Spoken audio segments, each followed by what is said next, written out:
Halo semuanya, perkenalkan namaku Adelia SK Kusuma, NIM 22M10046, Fakultas Hukum dan Komunikasi, Program Studi Ilmu Komunikasi.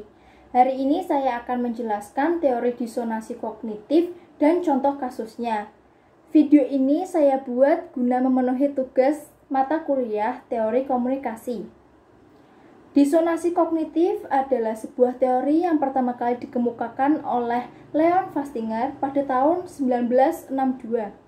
Teori ini menjelaskan bahwa jika seseorang mengetahui berbagai hal secara psikologis tidak konsisten antara satu dengan yang lainnya, maka individu tersebut dengan berbagai cara mencoba untuk membuat keadaan kembali menjadi konsisten.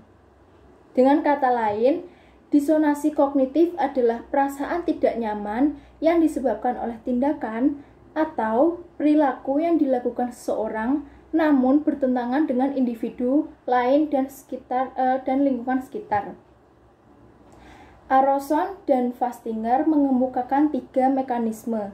Yang pertama, mengubah sikap atau perilaku menjadi lebih konsisten satu sama lain. Hal ini dapat dilakukan dengan cara mengubah sikap atau perilaku agar dapat kembali diterima di lingkungan tersebut atau pindah ke lingkungan yang dapat lebih menerima sikap atau perilaku tersebut. Yang kedua, mencari informasi baru yang mendukung sikap atau perilaku agar dapat menenangkan diri dan menjadi dasar argumen ketika berdiskusi dengan orang lain. Hal ini dapat dilakukan dengan cara mencari informasi atau artikel yang lebih meluas agar dapat memperkuat argumen pada saat berdiskusi dengan orang lain. Dan yang ketiga adalah trivialization. Adalah sikap mengabaikan atau menganggap penyebab disonansi sebagai hal yang biasa. Hal itu terjadi ketika individu menganggap sikap atau perilaku yang dia lakukan tidak merugikan atau tidak mengganggu orang lain di lingkungan sekitarnya. Selanjutnya ada elemen-elemen kognitif Festinger. Yang pertama, hubungan yang tidak relevan. Hal ini dapat terjadi karena percakapan antar dua individu atau lebih yang tidak sefrekuensi atau tidak berkaitan satu sama lain. Akhirnya, hubungan tersebut tidak menimbulkan reaksi apa-apa. Hubungan yang relevan adalah hubungan yang berkaitan satu sama lain yang dapat menimbulkan reaksi pada saat melakukan interaksi dengan individu-individu yang lain. Yang kedua adalah hubungan disonan. Sikap individu untuk berbuat sesuatu agar mencapai keadaan atau perasaan yang nyaman. Hal ini dapat dilakukan dengan cara mengubah pola pikir atau mempengaruhi lingkungan di sekitarnya agar dapat menerima sikap atau perilaku yang dilakukan. Yang ketiga adalah hubungan konsonan. Hubungan yang berjalan secara beriringan dan sesuai.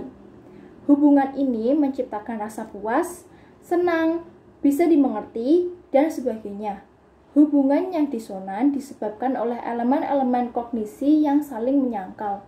Hubungan konsonan adalah hubungan yang tercipta ketika dua individu atau lebih melakukan percakapan yang saling sefrekuensi dan berkaitan satu sama lain sehingga menimbulkan satu persepsi yang sama. Selanjutnya yaitu proses disonansi kognitif menurut Festinger.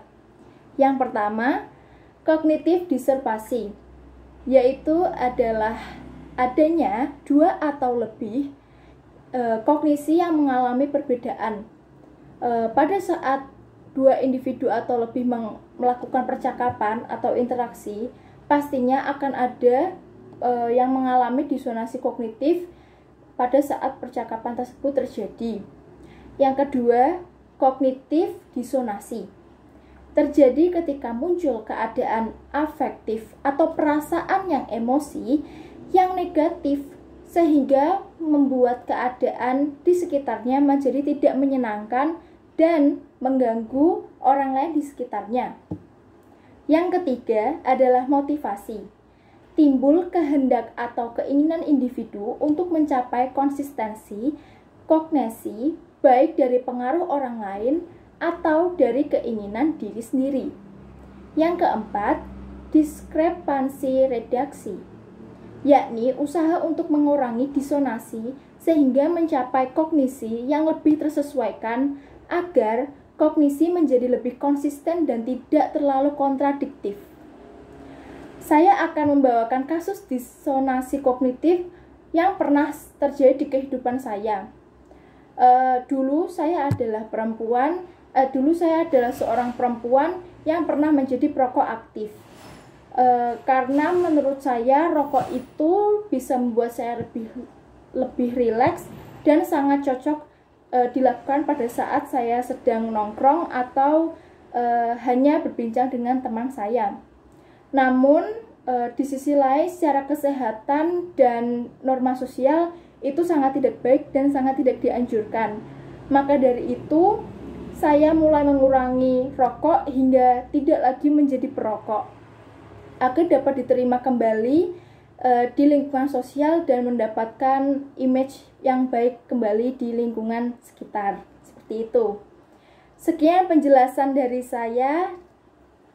Penjelasan tentang teori disonansi kognitif dan contoh kasusnya. Apabila ada salah kata, saya mohon maaf dan terima kasih telah memperhatikan saya. Sampai jumpa di video selanjutnya. Dadah.